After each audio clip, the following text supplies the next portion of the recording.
कुख्यात गुंड निलेश घायवळची स्कॉर्पिओ गाडी अखेर जप्त करण्यात आली। पुण्याच्या कोथरूड पोलिसांनी ही मोठी कारवाई केली। निलेश घायवळच्या मामाच्या गावातून म्हणजेच परांडा तालुक्यातून ही गाडी जप्त करण्यात आली। घायवळच्या ताफ्यातल्या इतर गाड्यांचा सध्या शोध सुरू आहे।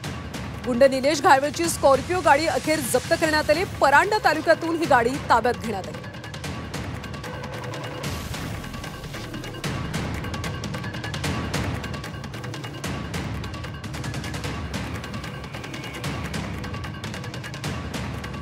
गुंड निलेश घायवळची स्कॉर्पिओ गाडी अखेर जप्त करण्यात आली आणि यात सगळ्याचा आढावा घेतला आमचे प्रतिनिधी चंद्रकांत फुंदे यांनी। नगरी जगतातला बॉस अर्थात निलेश घायवळ याची ही गाडी पुणे पोलिसांनी कोथरूड पोलिसांनी अखेर त्याच्या गावाकडनं त्याच्या मामाच्या गावाकडनं चिंचपूर परांडा तालुक्यातलं आहे आणि याचं गाव आहे सोनगाव।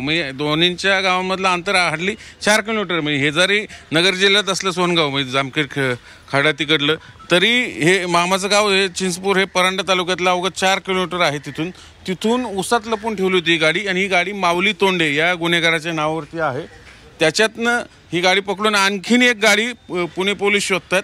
साधारण अशा 10 गाड्या आहेत। हे आता बघा नंबर प्लेट काढलेली, पण अशा पुणे पोलिसांनी कोथरूड पोलिसांनी एक 2 व्हीलर जी बोगस इंदापूरच्या माणसाच्या नावावरचा नंबर त्यांनी चोरून केलेली ती लावली तिथं। आणखीन 2 व्हीलर आणि समोर एक स्कॉर्पिओ।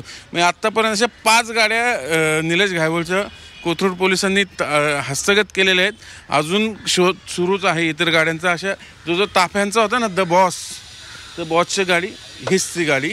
अशा अजून 10 गाड्या आहेत। आणखीन एक सापडलीच जमा आहे, ती उद्या परवा आणलीच जाईल इकडं। व्हिडिओ जर्नलिस्ट विकी कांबळेसह चंद्रकांत फुंदे, जे मीडिया पुणे।